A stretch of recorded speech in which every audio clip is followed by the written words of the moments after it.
Quand j'avais 11-12 ans, j'ai lu Idées noires de Franquin. Et je pense qu'après, j'ai jamais plus touché une raquette de tennis. En fait. Donc j'ai arrêté le tennis direct. Donc en fait, c'est que des choses qui ont façonné ma façon de voir le monde et aussi beaucoup mon sens de l'humour et un sens critique comme ça, je pense, assez ludique et d'autodérision aussi, je pense.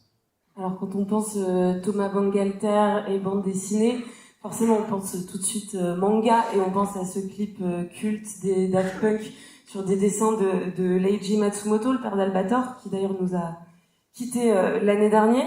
Mais ce que je me dis aussi, c'est que finalement ces deux robots de Daft Punk, c'est un peu des personnages de bande dessinée, non? C'est un peu des super-héros.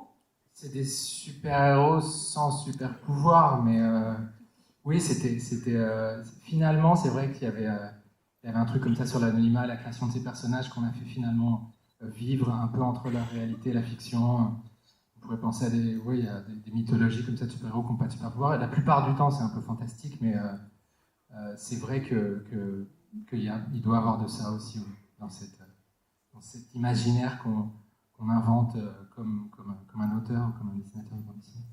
Alors je vous parle de Daft Punk, mais maintenant Daft Punk c'est derrière vous, vous continuez à faire de la musique de 1000 autres façons différentes. Je sais que vous avez plein de projets sur le feu. Vous voulez nous dire un petit mot de ce qui le se dernier prépare? projet, je viens de finir la musique la musique du film Dali de Quentin Dupieux qui sort le 7 février. Voilà.